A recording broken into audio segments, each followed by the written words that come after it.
LDF സർക്കാർ തുടർഭരണ പ്രതീക്ഷയിലാണ് നിൽക്കുന്നത്.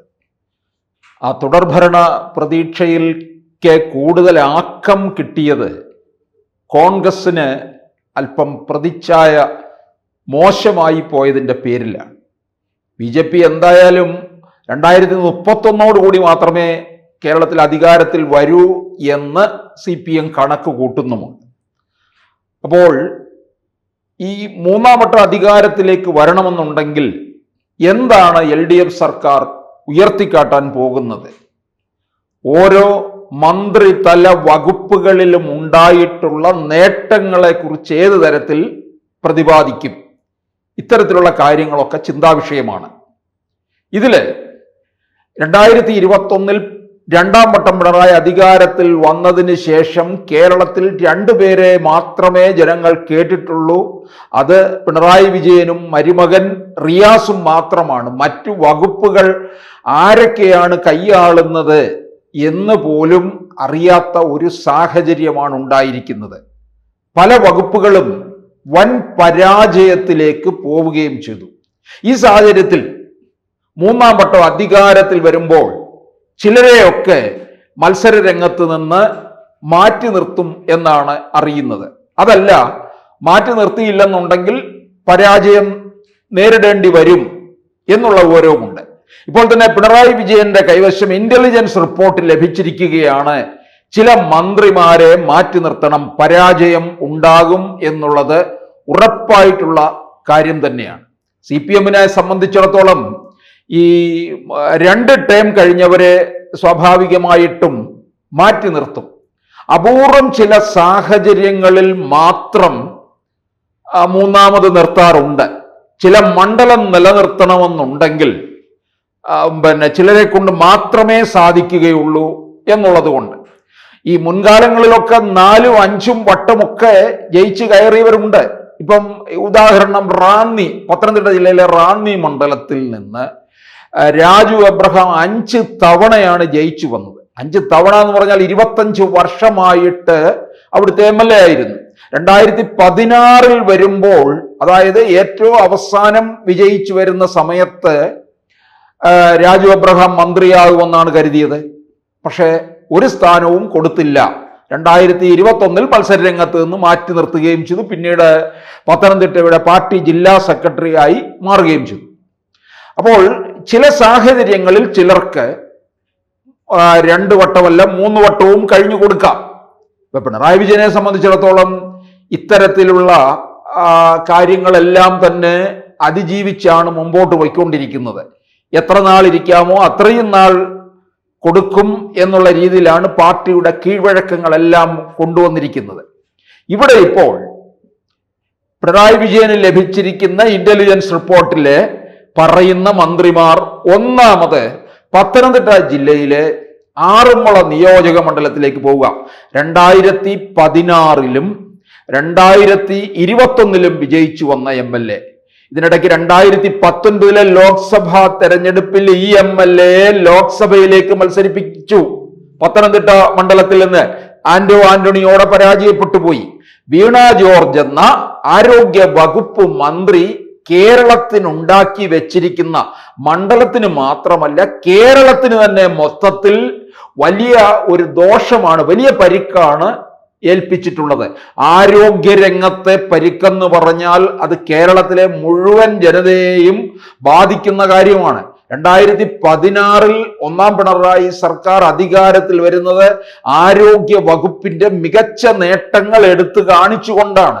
അതിനകത്ത് ഏതാണ്ട് ഒരു 50% PR വർക്ക് ഉണ്ടായിരുന്നു എന്നുള്ളത് മറ്റൊരു കാര്യം. എന്നാൽ പോലും ആ വകുപ്പിന്റെ മഹിമയും മറ്റ് മഹത്വവും കൊണ്ട്, അതായത് KK ശൈലജയെ മുന്നിൽ നിർത്തിക്കൊണ്ട് തന്നെ 2021 അധികാരത്തിൽ വരികയും ചെയ്തു. ഇവിടെ ഇപ്പോൾ വീണ ജോർജിലൂടെ 2026 മന്ത്രിസഭയ്ക്ക് തന്നെ, ഭരണത്തിന് തന്നെ തുടർച്ചയില്ലാത്ത അവസ്ഥയിലേക്ക് കാര്യങ്ങൾ കൊണ്ടുപോകും. വീണ ജോർജ് നിന്നാൽ പരാജയപ്പെടും. പക്ഷെ ഇത് സഭ എത്രത്തോളം അംഗീകരിക്കുമെന്ന് അറിയത്തില്ല. 2016 മത്സരിക്കുമ്പോൾ സഭയുടെ സ്ഥാനാർത്ഥിയാണ്. അന്ന് കരാറുണ്ടായിരുന്നു അടുത്ത തവണ ജയിച്ചു വരുമ്പോൾ മന്ത്രിയാക്കാമെന്ന്. ഇടയ്ക്ക് ലോക്സഭയിലേക്ക് വിട്ടതും ഒക്കെ തന്നെ സഭയുടെ താല്പര്യമാണ്. അപ്പോൾ അതെല്ലാം ആ താല്പര്യം നിലനിൽക്കുന്നത് കൊണ്ട് 2026 മത്സരിക്കില്ല എന്ന് പറയാനും പറ്റില്ല. അവിടെ 2 ടേൺ എന്നുള്ളത് നോക്കുകയുമില്ല. എന്തായാലും പിണറായി വിജയന് കിട്ടിയിരിക്കുന്ന റിപ്പോർട്ട് അനുസരിച്ച് വീണ ജോർജ് നിന്നാൽ പരാജയപ്പെടും എന്നുള്ളത് ഉറപ്പാണ്. അത് കപ്പിത്താന് നന്നായിട്ട് മനസ്സിലാവുകയും ചെയ്തിട്ടുണ്ട്. പിന്നീട് വരുന്നത് ഉന്നത വിദ്യാഭ്യാസ വകുപ്പ് മന്ത്രി തൃശ്ശൂർ ജില്ലയിലെ ഇരിങ്ങാലക്കുടയിലേക്ക് പോവുക. അവിടെ മന്ത്രി ബിന്ദു കൊച്ചമ്മ ഉണ്ടാക്കി വെച്ചിട്ടുള്ള ഡാമേജ് പറഞ്ഞറിയിക്കാൻ പറ്റാത്ത തരത്തിലാണ്. കേരളത്തിലെ ഉന്നത വിദ്യാഭ്യാസ രംഗം മുഴുവൻ, മറ്റൊന്ന് ആരോഗ്യ മേഖലയാണെന്നുണ്ടെങ്കിൽ ഉന്നത വിദ്യാഭ്യാസ മേഖലയാകെ താറുമാറാക്കി കയ്യിൽ കൊടുത്തിട്ടുണ്ട്. കേരളത്തിലെ സർവകലാശാലകൾ ഒന്നടങ്കം ഒരു പതന വക്കിലാണ്. കുട്ടികളെല്ലാം തന്നെ വിദേശത്തേക്ക് പഠിക്കാൻ പോകുന്നു. അങ്ങനെ കലാപ അന്തരീക്ഷം ഉണ്ടാക്കുന്നു. SFIക്കാർക്ക് കോളേജിൽ പോകാതെ ഡിഗ്രി എടുക്കാം, ബിരുദാനന്തര ബിരുദം, ഇങ്ങനെ പലതും നേടാവുന്ന ഒരു സാഹചര്യത്തിലേക്ക് കാര്യങ്ങൾ മാറിയിരിക്കുകയാണ്. ജനപ്രിയം ആയിട്ടുള്ള കാര്യങ്ങളൊന്നും തന്നെ മണ്ഡലത്തിൽ ചെയ്യാനും മന്ത്രി ബിന്ദു കൊച്ചമ്മയ്ക്ക് സാധിച്ചിട്ടില്ല എന്നുള്ളതാണ്. ഇതുവരെ എന്ന് പറഞ്ഞാൽ ആ മണ്ഡലത്തിൽ മാത്രം ഒതുങ്ങുന്നവരല്ല, കേരളത്തിൽ മുഴുവൻ എല്ലാ മന്ത്രിമാർക്കും കേരളത്തിലെ മുഴുവൻ കാര്യങ്ങളിലും ഇടപെടണം. പക്ഷേ വിദ്യാഭ്യാസവും ആരോഗ്യവും എന്ന് പറഞ്ഞാൽ അത് കേരളത്തിലെ മുഴുവൻ പേരെയും ബാധിക്കുന്ന കാര്യം തന്നെയാണ്. ഉന്നത വിദ്യാഭ്യാസ മേഖല എന്ന് പറഞ്ഞു കഴിഞ്ഞാൽ ഇപ്പോൾ വളരെ പ്രധാനപ്പെട്ട കാര്യം തന്നെയാണ്. അതിനെ മുഴുവൻ താറുമാറാക്കിയത് മുഖ്യമന്ത്രി വകുപ്പുകൾ സശ്രദ്ധം നിരീക്ഷിക്കുന്നുണ്ട്. ഒരു മന്ത്രിമാരെയും 2021 വളർത്തിക്കൊണ്ടുവരാനായിട്ടുള്ള ശ്രമമൊന്നും നടത്തിയില്ല. പലതിനെയും താഴ്ത്തിക്കെട്ടുകയാണ് ചെയ്തിട്ടുള്ളത്. എന്നാലും വകുപ്പുകളുടെ പ്രവർത്തനം ഏത് തരത്തിലെന്ന് പിണറായി വിജയൻ നിരീക്ഷിക്കുന്നുണ്ടായിരുന്നു. ആ നിരീക്ഷണത്തിന്റെ അടിസ്ഥാനത്തിൽ കൂടിയാണ് ഇന്റലിജൻസ് വിഭാഗത്തെ കൊണ്ട് അന്വേഷിപ്പിച്ചതും ആ റിപ്പോർട്ട് കിട്ടിയതും. മന്ത്രി ബിന്ദു നിന്നു കഴിഞ്ഞാൽ പരാജയപ്പെടും, പാർട്ടിക്ക് ക്ഷീണമായിരിക്കും ഉണ്ടാകുന്നത്. അതുപോലെ തന്നെ ആദ്യ തവണ വിജയിച്ചു വന്നിട്ടുള്ള കളമശ്ശേരിയിൽ നിന്ന് ജയിച്ചു വന്ന പി രാജീവ് വ്യവസായ വകുപ്പ് മന്ത്രി മണ്ഡലത്തിലായാലും കേരളത്തിലും ഒന്നും തന്നെ പ്രത്യേകിച്ച് ഒരു നേട്ടവും കൈവരിക്കാൻ സാധിച്ചിട്ടില്ല. സൈദ്ധാന്തിക വിചാരത്തിലൂടെ കേരളത്തിലെ ജനങ്ങളെ മുഴുവൻ ആശയക്കുഴപ്പത്തിലേക്ക് എത്തിക്കാൻ കഴിഞ്ഞു എന്നുള്ളത് മാത്രമേ പി രാജീവിനൂടെ ഉണ്ടായിട്ടുള്ള നേട്ടം എന്ന് പറയുന്നത്. അതുകൊണ്ട് രാജീവ്, അതുപോലെ തന്നെ MP രാജേഷ് പോലും പരാജയത്തിലേക്കാണെന്നാണ് ഇന്റലിജൻസ് റിപ്പോർട്ട് വന്നിരിക്കുന്നത്. കൂടാതെ CPM-ലല്ല, ഘടകകക്ഷിയിൽ വരുന്നതാണ് കൃഷ്ണൻകുട്ടി, ചിറ്റൂർ MLA കൃഷ്ണൻകുട്ടിയും വേണ്ട തരത്തില് ജനകീയത നേടിയെടുക്കാൻ സാധിക്കാതെ പോയി. അതുപോലെ തന്നെ മന്ത്രി ശശീന്ദ്രൻ, വനം വകുപ്പ് മന്ത്രി, ശശീന്ദ്രനെ സംബന്ധിച്ചിടത്തോളം അതും CPM ഘടകകക്ഷിയാണ്. ശശീന്ദ്രൻ ഇനി എന്തായാലും മത്സരിക്കത്തില്ല, പ്രായാധിക്യത്താൽ മാറി നിൽക്കും. പക്ഷേ അതും വലിയ ഒരു കുഴപ്പമാണ് മുന്നണിക്ക് ഉണ്ടാക്കിയിട്ടുള്ളത്.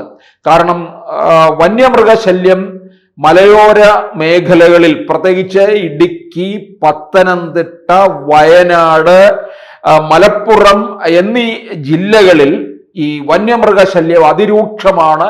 അവിടെ ജനങ്ങൾക്ക് കൃഷി ആവശ്യങ്ങൾക്കോ അവരുടെ ജീവന് പോലുമോ ഒരു നിലനിൽപ്പില്ലാത്ത സാഹചര്യത്തിലേക്ക് കാര്യങ്ങൾ മാറി.